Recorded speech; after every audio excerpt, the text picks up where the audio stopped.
Bien, vamos a continuar con lo que estamos hablando sobre Juan. Nos hemos quedado hasta el versículo 11 del capítulo 2. Y en este aspecto es muy importante que podamos tener solamente brevemente un contexto, si tienen ahí las hojas. Del versículo 1 al 4 tenemos todo el tema de la corporeidad fundamentado en lo que han visto, han escuchado y anuncian. Ahí el énfasis tiene que ver en los verbos en tiempo perfecto y también en los verbos que tienen que ver con la proclamación. Lo que hemos visto, una acción en el pasado, repercute en el presente y trae como consecuencia lo que anuncia. Versículo 3, apangélome. Te los voy a compartir pantalla, ¿no? Para ir con esto. Versículo 3. Bien, versículo 3. Lo habíamos visto, este verbo apangelome, desde el versículo 2 y el versículo 3, que se puede traducir como anunciamos, o marturumen, que es testificamos, está abajo, ¿no? Apangelome es anunciamos. Ese es el sentido puntual del hecho de testificar acerca de la corporeidad de la palabra de vida. Del versículo 5 al versículo 10 aborda nuevamente el tema de la corporeidad mediante un uso teológico que era muy común en una ciudad o en un pueblo de influencia griega, que es el término fos. Lo tenemos con ese término que es joti, jotheos, fos est, literalmente, Dios es luz. Entonces, tenemos aquí esta forma de visualizar nuevamente el término de la corporeidad. Aquí el término de la luz lo abordamos desde el prólogo del Evangelio, que es nuestro antecedente literario inmediato para poder acceder a las cartas, ya que pues fue publicado, fue escrito para las comunidades juánicas antes que estas cartas. Entonces, la luz que se acerca a los hombres en el prólogo de Juan, tanto en el versículo 1 al versículo 14, pues tiene también que ver con la corporidad. Ahora, uno puede pensar por qué Juan es tan repetitivo, no solamente en los conceptos, en las ideas, porque esa es la forma de escribir de los judíos. En los salmos, por ejemplo, una forma muy común de escribir es una idea A o una premisa A. En el segundo versículo tenemos la misma idea, pero con diferentes palabras. Entonces, luego sigue la idea C, que es la misma idea con parte de las dos palabras. Entonces, esa forma de escritura que parece muy repetitiva es la forma de escribir judía. Entonces, aquí tenemos con el término fos una síntesis de lo que implica en este caso la corporeidad, pero en el versículo 7, porque estamos en la segunda sección de la carta, que es del versículo 5 al versículo 10, en el versículo 7 empieza con los condicionales ean, que es un sí condicional. Por ejemplo, de lo que es del versículo 6 al versículo 10, tenemos puros condicionales. Si decimos, empieza con el versículo 6, si decimos que comunión tenemos con Él, pero en la oscuridad caminamos, mentimos y no hacemos la verdad. Literalmente el verbo poieo es hacer, elaborar, llevar a cabo. ¿Qué es aquí la oscuridad? La contraposición a la doctrina de la corporeidad. Negar la corporeidad de Dios en la persona de Jesucristo. Por eso ocupa la palabra scotei, en este caso escotía, pero ¿qué es esta palabra? Que se traduce como oscuridad, en el versículo 6, como una pequeña síntesis teológica de de toda aquella doctrina que no va o que no depende de la doctrina apostólica, particularmente de la doctrina sobre la corporeidad, o el tema de la corporeidad. Solo, espérame, no me deja ver, permítame. Es que me apareció una... Es Ángela otra vez. Ah, ok. Sí, pero tú Que me puedes cerrarlo, ¿no? estancó. Sí, sí Sí. puedes. Ah, ok. Ok. Entonces te regreso a compartir pantalla. Entonces les decía que entonces la palabra escotei, que en el versículo 6, que está aquí, que se traduce como oscuridad, es una síntesis o una representación de toda aquella doctrina que no depende de la palabra apostólica, de aquellos que pues lo que vieron, escucharon y palparon. Entonces, la palabra fos o luz es una síntesis de esa doctrina testimonial, llamémoslo así. Entonces, en el versículo 7 dice nuevamente, pero si en la luz caminamos, recordemos que el verbo peripateo, que se traduce como caminar, aquí está en primera persona del plural, caminamos, el verbo peripateo, perdón, se traduce como caminar, andar o vivir. Tiene que ver con una norma de vida recurrente, constante, en la vida cristiana. Entonces, en la luz caminamos, aquí tenemos la palabra foti, que es fos, es la luz, recordemos que es representación de la doctrina apostólica testimonial, llamémosla así. Dice, como Él está en la luz, comunión tenemos unos con otros y la sangre de Jesucristo, el Hijo de Él, purifica. Tenemos el verbo catarizo, que es purificar a nosotros de toda amartía, pecado, de todo pecado. Y aquí analizamos hace 8 días que la palabra pecado es literalmente caminar en oscuridad en este contexto, que es separarse de la doctrina testimonial de los apóstoles. Entonces dice aquí, si decimos que pecado no tenemos, a nosotros mismos engañamos y la verdad no está en nosotros.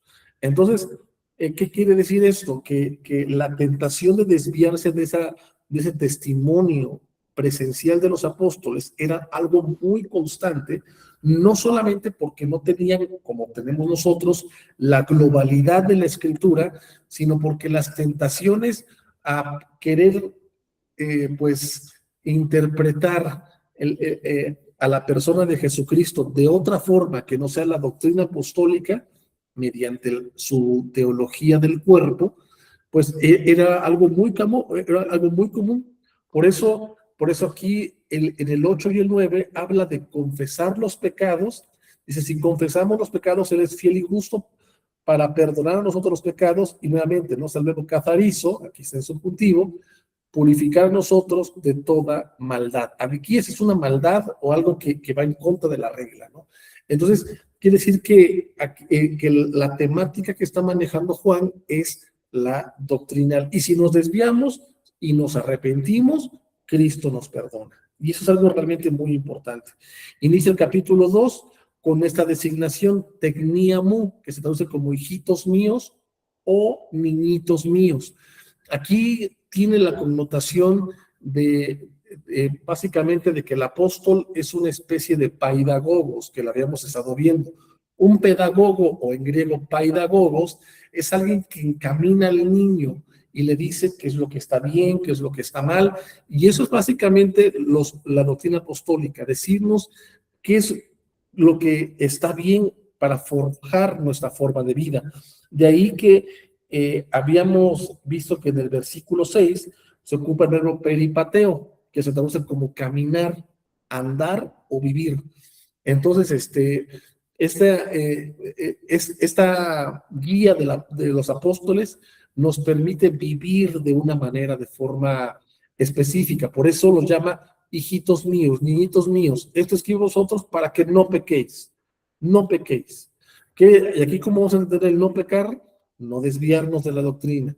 Pero si alguno pecare, abogado o defensor tenemos delante del Padre, ¿a quién? A Jesucristo el justo.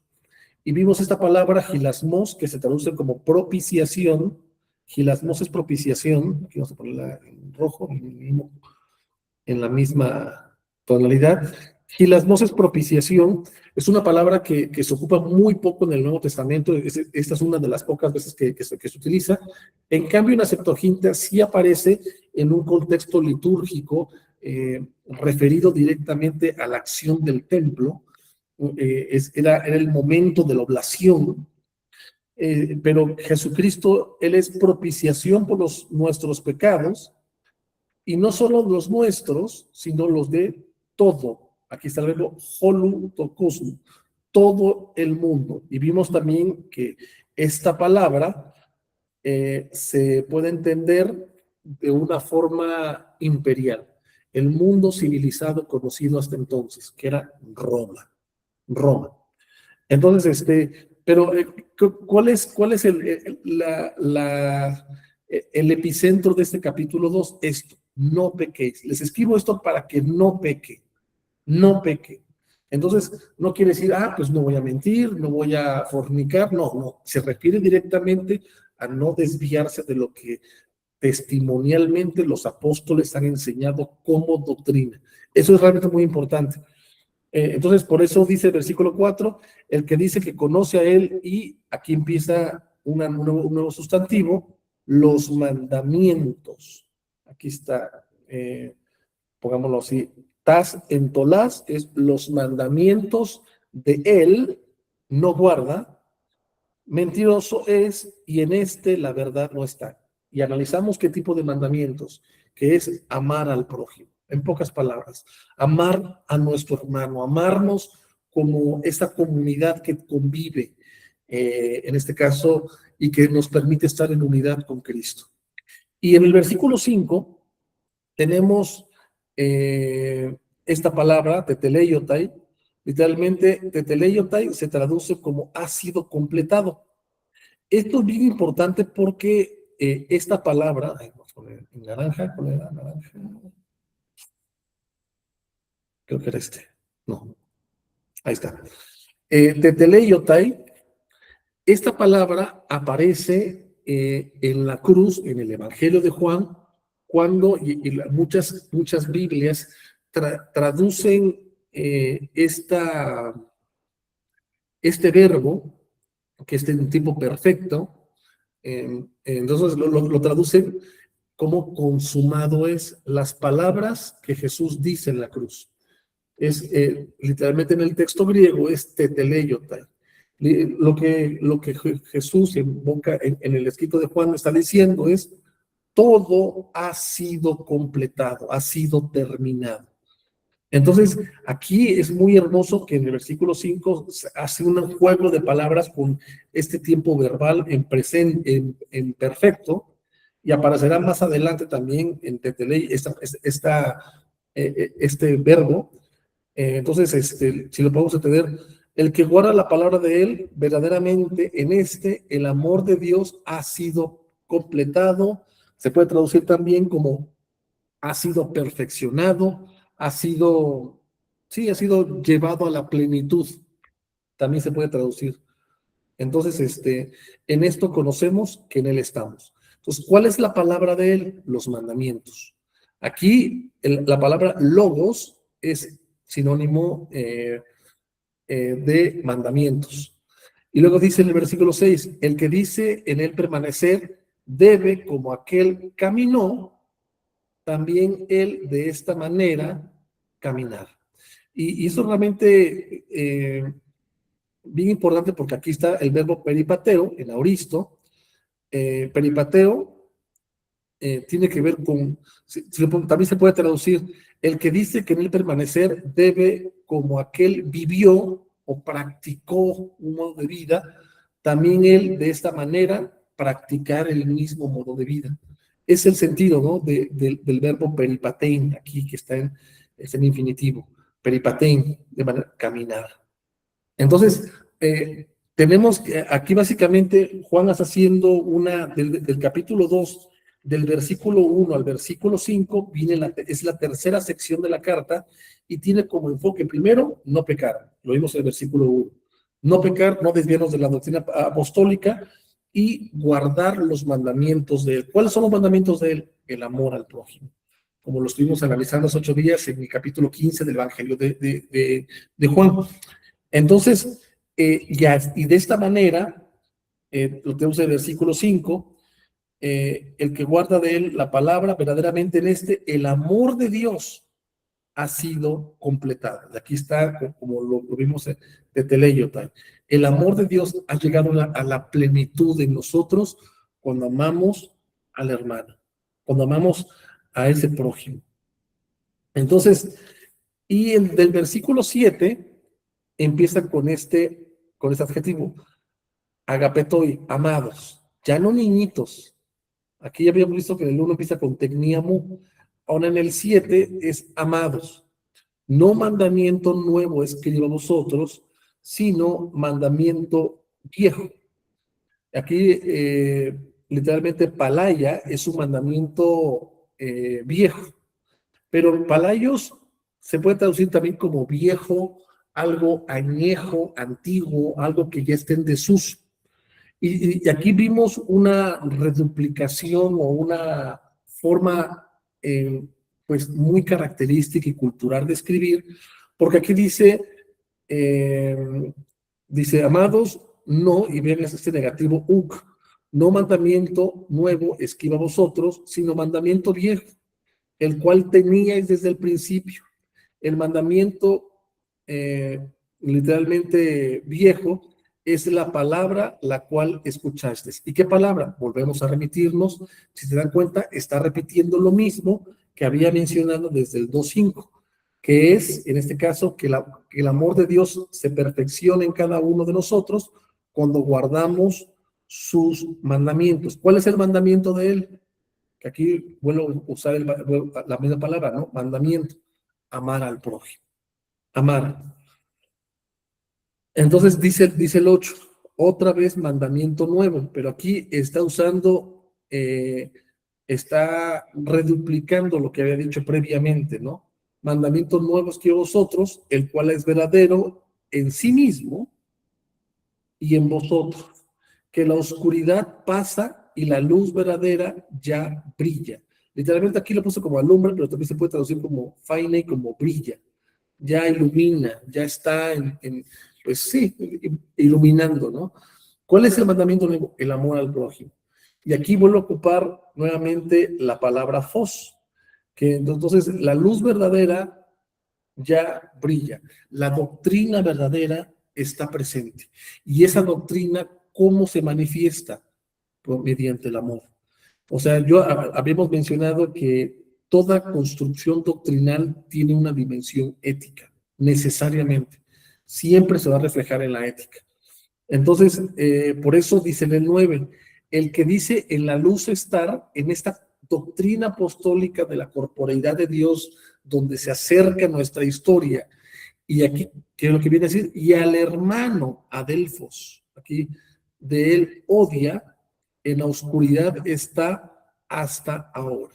Entonces, si te dan cuenta, todo lo que viene diciendo desde el versículo 3 del capítulo 2, que lo venimos entendiendo desde el Evangelio, con las palabras mandamiento.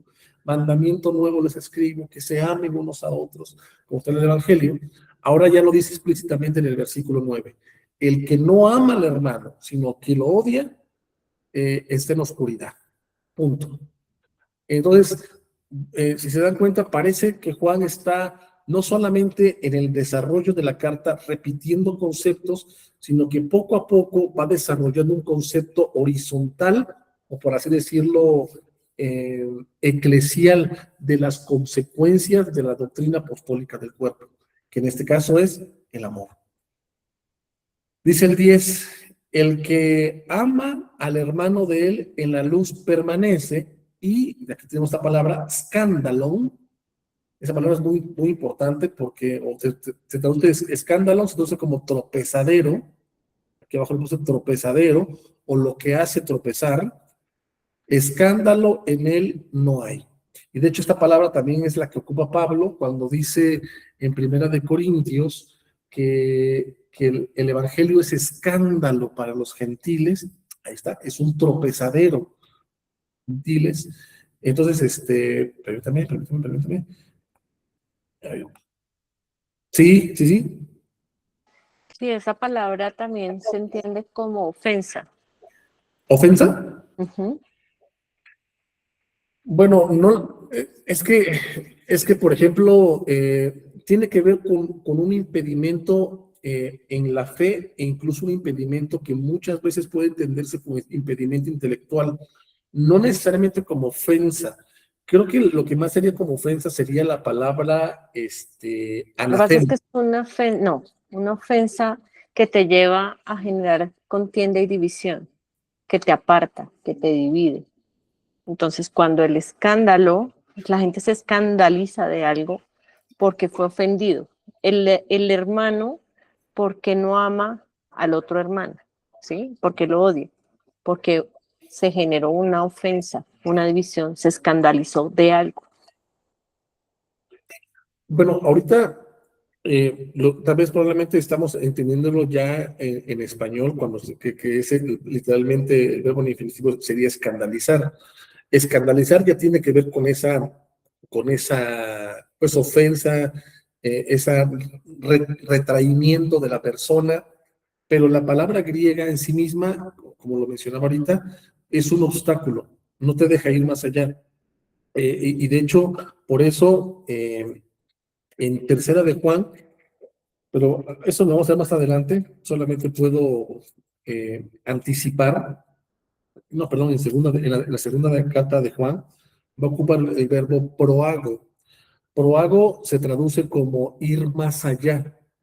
Entonces, parecería contradictorio, ¿no? Porque escándalo, por ejemplo, en el caso de Pablo, que lo puso como referencia, que también se ocupa la misma palabra, para los griegos era un escándalo o un tropezadero el hecho de que Dios tome cuerpo.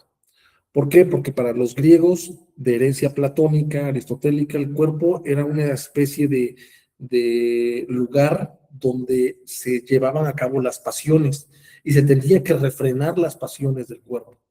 De ahí que la ética tuviera que ver, en este caso, con la búsqueda de la virtud, ya sea en el caso aristotélico, ¿no? La búsqueda de virtud tiene que ver con refrenar los deseos, refrenar las pasiones, y todo eso, ¿dónde se sitúa? En el cuerpo. Por eso, el hecho de que Dios tome cuerpo era un tropezadero, no tiene sentido, por cómo la divinidad puede optar por la corporeidad. Racionalmente, desde el concepto griego, no tiene sentido. Y es ahí donde estaba la tentación.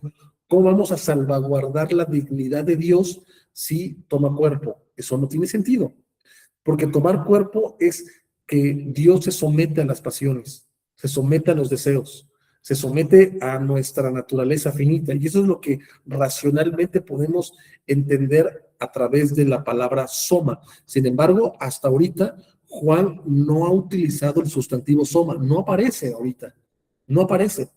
Solamente más adelante utilizará el sustantivo sarx, que es carne, pero nunca ocupará cuerpo. Soma tiene que ver, sí, con la totalidad de la corporeidad, incluso hasta la naturaleza humana. Pero aquí lo que Juan está implicando es que no solamente Dios hasta ahorita toma cuerpo, toma carne, sino que en esa carnalidad no pierde, en este caso, como decían los griegos, esa dignidad por, pues, de ser Dios y de tomar forma humana.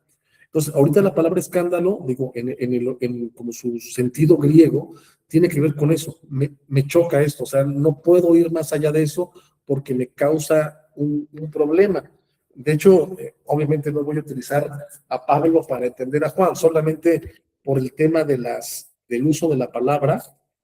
En Primera de Corintios, eh, lo- eh, capítulo 1, dice, el mensaje de la cruz es locura para los que se pierden, en cambio, para nosotros los salvan, es decir, para nosotros el mensaje es poder de Dios.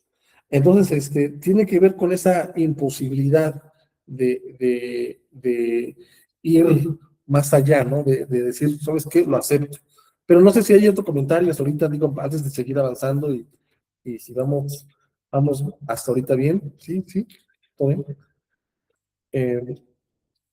Y ahorita vamos a ir con un acróstico muy bonito, porque en este caso el, el, el acróstico tiene que ver, bueno, realmente no, mm, tiene que ver con la forma de escritura judía, más que nada, ¿no? Pero bueno, sigamos con el texto. ¿Vuelvo a compartir pantalla? Permítame. Si quieren preguntar, yo no los puedo ver ahorita, ¿no? Pero ahí hay un botoncito de levantar la mano, levanten la mano, yo eso sí lo escucho y dejo de compartir para que puedan preguntar. Pero nosotros estamos aquí en el tropezadero, ¿no? Es tropezadero. La palabra sustantivo escándalo se traduce como tropezadero. Dice el 11, el que odia al hermano de él en la oscuridad está, en la oscuridad camina y no ha visto a dónde va, porque la oscuridad cegó los ojos de él. Literalmente, ¿no? Aquí lo puse como le cegó sus ojos, pero es los ojos de él, literalmente, ¿no? Entonces, ahora sí, entonces hasta ahorita esta segunda sección del 7 al 11 contrapone la dimensión ética de la doctrina apostólica, amar al hermano, que es guardar los mandamientos de Cristo, que es al mismo tiempo caminar como Él caminó. Del versículo 12 al versículo 14 tenemos un pequeño acróstico. Bueno, no acróstico, es una palabra perícopa, llamémoslo así, o acróstico no. Acróstico es cuando, por ejemplo, el Salmo 119, que está Aleph, Bet, Gimel, Dalet, cada letra del alefato hebreo, y todo el verso inicia con esas letras. Pero aquí es una perícopa. Vean cómo inicia con el verbo grafo. Versículo 13, grafo. Y versículo 14, egrapsa, literalmente, que es el mismo verbo, ¿no? Pero solo aquí está en oristo. Pero, ¿qué dice el versículo 12? Escribo a vosotros, niños, tecnía. Vean, literalmente aquí lo traduje como hijitos, pero tecnía también se traduce como niñitos, chamaquitos. De hecho, es la misma palabra con la que inicia en el capítulo 2, tecníamu, niñitos, ¿no? Escriba vosotros, niñitos. Entonces, primero, ¿cómo vamos a entender aquí los destinatarios de la palabra, de esas palabras? Aquí tecnía, pues evidentemente es una metáfora, no está diciendo que toda la comunidad juánica sean niños de 5 años, sino que a semejanza de los niños que necesitan ser instruidos, él los llama hijitos, niñitos, mis hijitos, ¿no? Entonces, de la misma forma podemos entender aquí la palabra tecnía. Escriba vosotros, hijitos, niñitos, porque han sido perdonados a vosotros los pecados por medio del nombre de Él. ¿Qué pecados? Pecados en el contexto de la separación de la doctrina testimonial apostólica. Porque por eso, ¿se acuerdan que lo viene mencionando desde el versículo 7 al versículo 9? Si confesamos los pecados, si decimos que no hemos pecado, lo hacemos mentiroso a Él. Entonces, aquí dice, han sido perdonados los pecados por medio del nombre de Él. Entonces, aquí puse por medio de su nombre. Dice, escriba vosotros, padres. Y aquí tenemos realmente una pregunta. ¿Cómo podemos entender aquí la palabra pateres, que se traduce como padres? Porque esa es la palabra que se repite también en el versículo 14. Y también la palabra tecnía en el versículo 14 va a utilizar literalmente un sinónimo que es paidía. Entonces, pero aquí dice, escribamos los padres porque han conocido, o habéis conocido al que desde el principio, o al que desde el principio es. Escriba vosotros, neanicoi, jóvenes, aquí es un muchacho de entre 15 a 20 años, porque habéis vencido al maligno. Y aquí es algo tremendo porque, bueno, ahorita mejor lo tenemos todo, ¿no? Sigo leyendo el 14. Escribe vosotros, pairía, que se traduce como niñitos, o aquí lo traduje como hijitos, pero también se puede traducir como niñitos, porque habéis conocido al Padre, literalmente, ¿no? escribí a vosotros, nuevamente, pateres, padres, porque habéis conocido al que desde el principio es. Escribí a vosotros, jóvenes, otra vez la palabra neanias, o neanicoi, aquí aparece, porque fuertes sois, y la palabra de Dios en vosotros permanece, y habéis vencido al maligno. Entonces, vean, aquí lo pongo, mira, aquí lo pongo para que podamos ver los destinatarios. Padres, versículo 13 y 14, jóvenes, niñitos, nuevamente padres y jóvenes. Entonces, se ocupa la palabra padres, vamos a ponerlas del mismo color, vamos a ponerlas, bueno, dejemos el amarillo. Jóvenes, vamos a ponerla azul, aquí está también en azul, jóvenes, y en este caso ocupa la palabra pairía, que es sinónimo de tecnía. Pongámoslo en verde. Entonces, escriba vosotros niñitos, escriba vosotros padres, escriba vosotros jóvenes, escriba vosotros niñitos, escriba vosotros padres y escriba vosotros jóvenes. Entonces, ¿cómo podemos entender esos destinatarios de la carta? Y me parece muy importante que una propuesta de poder entender esos destinatarios es que si habíamos visto que el sustantivo tecnía, que aquí es sinónimo de pairía, no es algo, en este caso, algo literal, no quiere decir que toda la iglesia sea una iglesia de niños. De la misma forma, podemos entender el concepto padres. Es decir, si niños, es decir, son todos aquellos que necesitan ser guiados, padres son los que guían. Sería padres, y aquí me atrevo a proponer, no hablo categóricamente, padres no podrían ser sinónimos de los que enseñan en la iglesia, de los que guían a la iglesia. Y por eso de ahí los adjetivos jóvenes, que es nianicoi, que es neanias, literalmente jóvenes, es decir, y nuevamente padres, tenemos niños, jóvenes y padres. Son tres características muy importantes. Primero, el padre no es lo mismo que niños y jóvenes, y espero explicarme con esto, ¿no? Pero ¿no será que si podemos entender de esta manera la palabra niños, no solamente nos está señalando un tipo de madurez espiritual, sino también una forma en cómo Juan está desarrollando dicha madurez espiritual en el desarrollo de la horizontalidad ética del amor en la iglesia? Podría ser. Los padres pueden ser los maestros o los obispos, los pastores, pues, que están en la iglesia. Jóvenes y niños son los congregantes, podrían ser los congregantes que están ahí.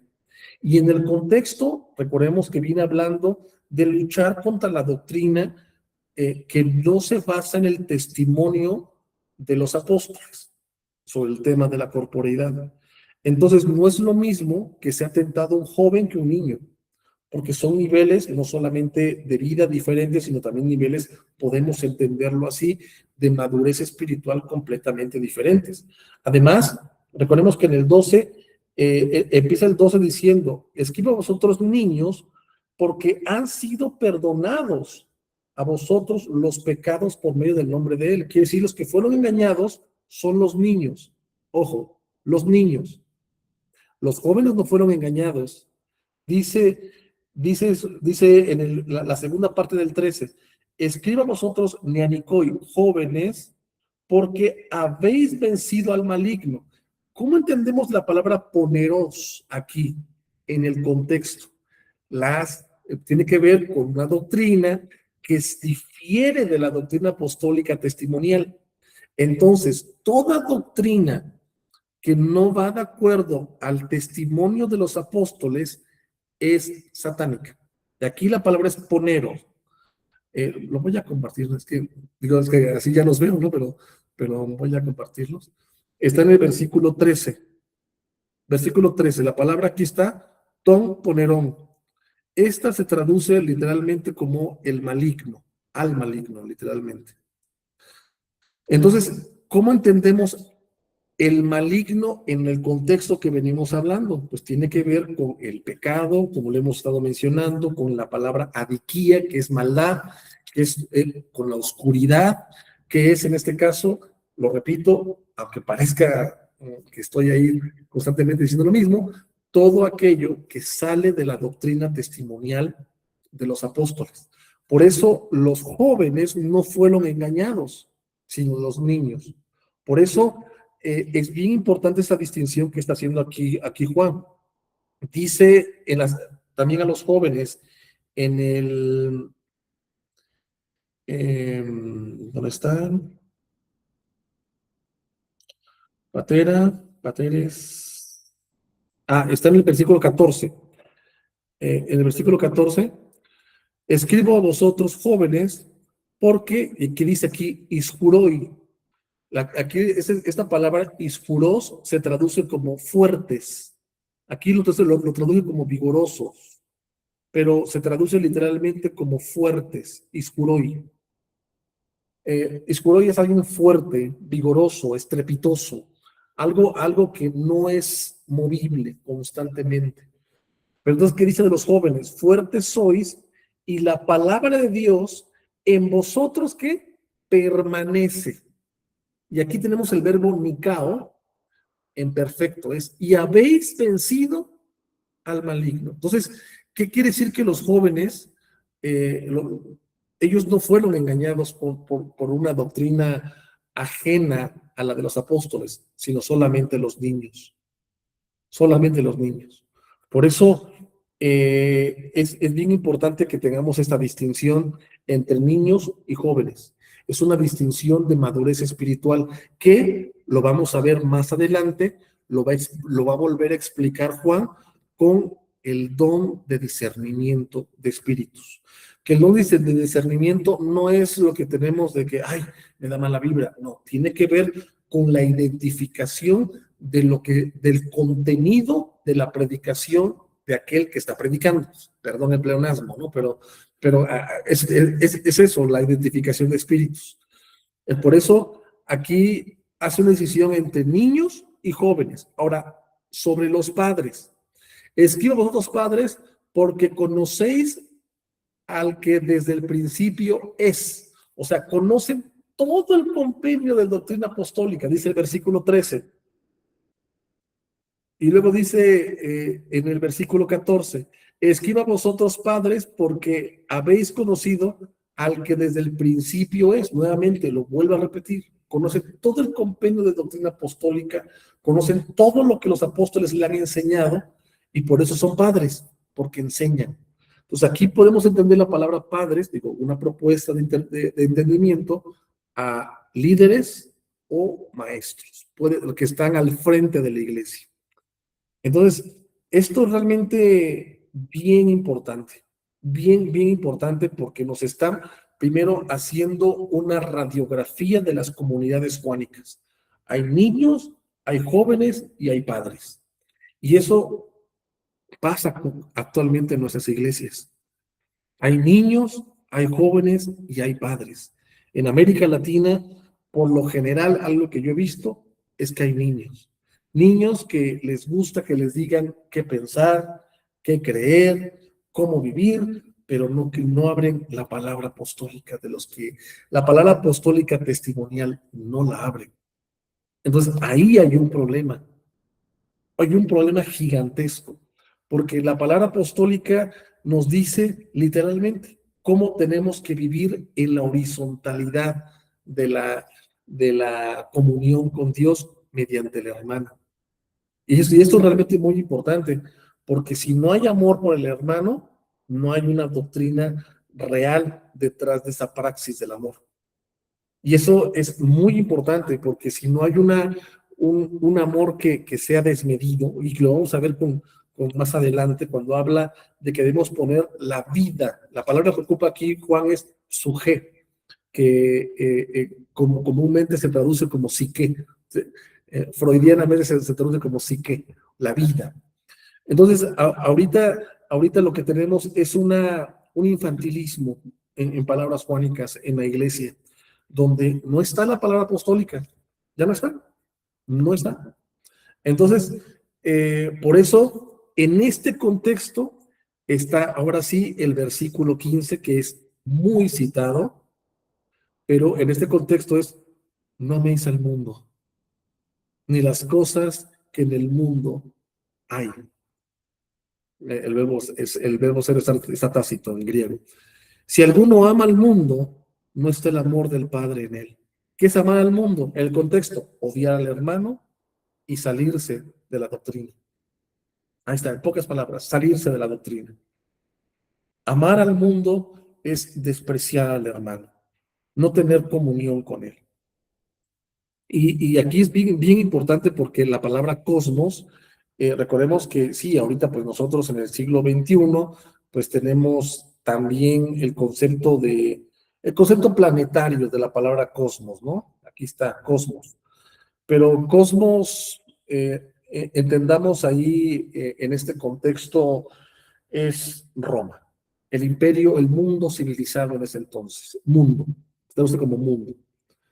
Ni aquí está, se traduce como, aquí va tácito las cosas o lo que en el mundo hay.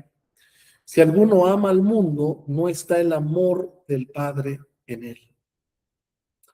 Y aquí lo va a explicar en el 16, porque todo lo que en el mundo hay, o lo que en el mundo está, perdón, en el mundo está, ¿qué es lo que tiene el mundo? Vamos a ver esto. Epizumía. Lo vamos a poner en otro color. Epizumía, que se traduce deseo, aquí ves, epizumía, tes sarcos.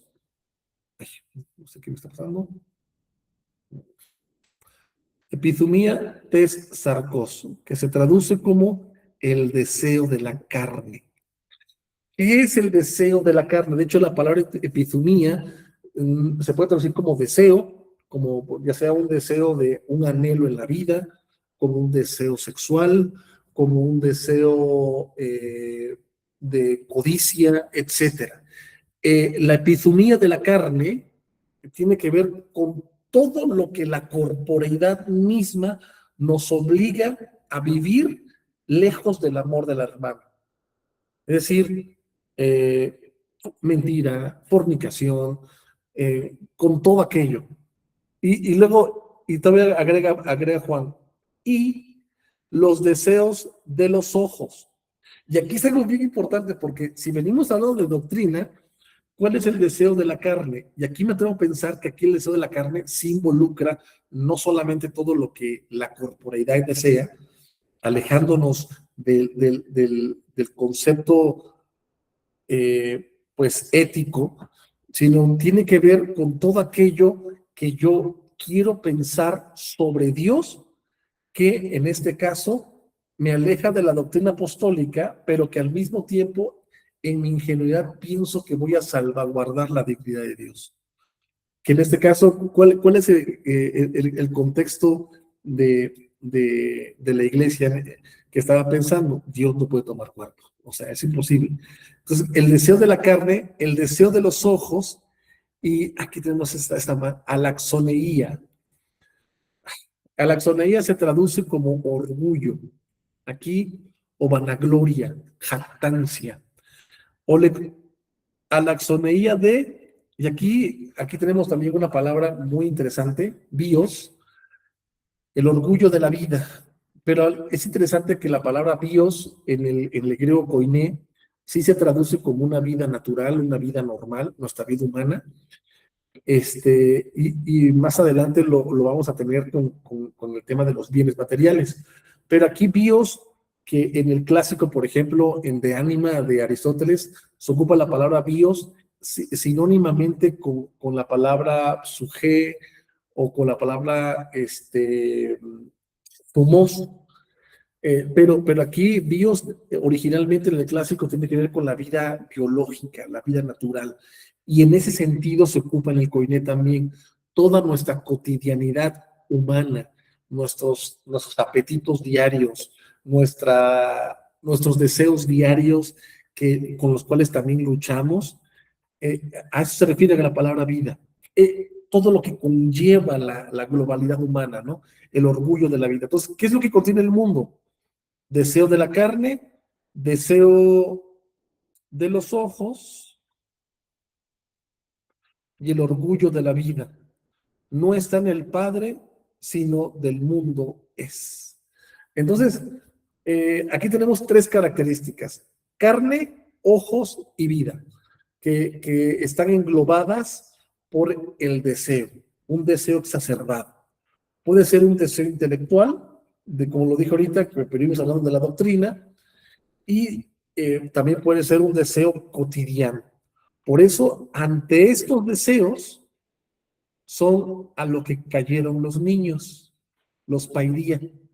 Y por eso inicia en el 12, escriba vosotros niños, porque aquí está ese verbo, afeontai, han sido perdonados a vosotros los pecados.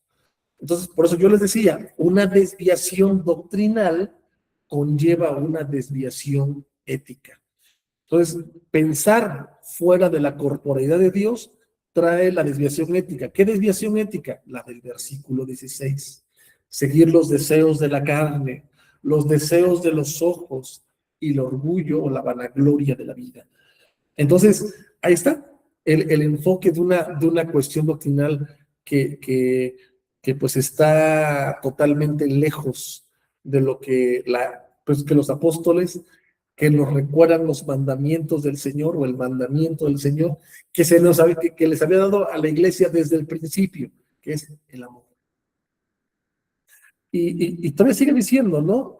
Y el mundo pasa, y aquí está, como si dijera, Roma va a pasar, el imperio romano pasa, y los deseos de él, pero el que hace, vean este verbo, es un participio, el que hace, el que practica, el que elabora, pollo, literalmente, aquí lo puse como hace, ¿no? El que hace la voluntad de Dios, ¿cuál es la voluntad de Dios en este contexto? ¿Cuál es la voluntad de Dios? Es vivir conforme a los mandamientos de Él, que en el contexto venimos hablando de amar al prójimo, guardar la doctrina testimonial de los apóstoles. Esa es la voluntad de Dios. ¿Qué dice? Permanece para siempre. Literalmente se puede traducir, permanece por los siglos, permanece para la eternidad, permanece para siempre. Eso se puede también traducir así. Entonces, esto es realmente bien importante porque hasta el versículo 17, Juan hace una metáfora de la situación de la iglesia. Y ya del 18, lo vamos a ver en 8 días, no quiero meterme de una vez porque aquí intensifica Juan esa desviación doctrinal, nos va a hablar de los anticristos. Pero hasta ahorita, ¿de qué nos viene hablando Juan? De todo aquello que como comunidad tenemos como parte práctica de la vida diaria, que en este caso es el amor. El amor es un reflejo y una consecuencia de una doctrina apostólica testimonial certera. Esto me parece muy, muy, muy interesante y creo que podemos seguir desarrollando una perspectiva nueva sobre lo que Juan nos está mencionando, porque esto pienso que se puede aplicar para nuestra iglesia actualmente, ¿no? Lo que Juan le decía a las comunidades juánicas, pues se sigue aplicando para nosotros. Salirnos de lo escrito es el problema, ¿no? Aquí está nuestra doctrina apostólica, aquí está. Y es por eso que podemos tener la confianza de que estamos en dicha palabra apostólica. Entonces, toda iglesia que no predica la palabra apostólica y evidentemente no va a reflejar, en este caso, el amor al prójimo. Y ahorita lo vamos a ver con calma, ¿no? Porque Pablo no lo deja así nada más, lo va a ir desarrollando paulatinamente cómo se va a manifestar dicho amor al prójimo. Entonces, ¿dudas hasta ahorita? No sé. O sí, pienso que estuvo bien, estuvo muy, muy bonita esa sección. con el tema padres, jóvenes y niños, que me parece importante que podamos visualizarlo como esas tres características de lo que implica la iglesia o que componen a la iglesia a nivel espiritual y formativo. ¿Alguien tiene algún comentario, duda, no? Eh, si no, pues vamos a orar, vamos a seguir con calma viendo todo esto y pues, y que el Señor nos vaya dirigiendo siempre en todo. Señor, te damos gracias porque podemos escuchar tu voz en la Escritura, podemos saber que nuestro amor al prójimo es un reflejo de que la palabra apostólica está en nosotros. Guarda, Señor, nuestro corazón, guarda, Señor, nuestros pensamientos y ayúdanos a servirte en cada momento y en cada instante, a reflejar ese amor hacia el prójimo en todo momento y sabiendo que pues guardamos tus mandamientos y que te amamos en cada instante. Gracias por tu fidelidad y por tu amor. En el nombre de Jesucristo. Amén.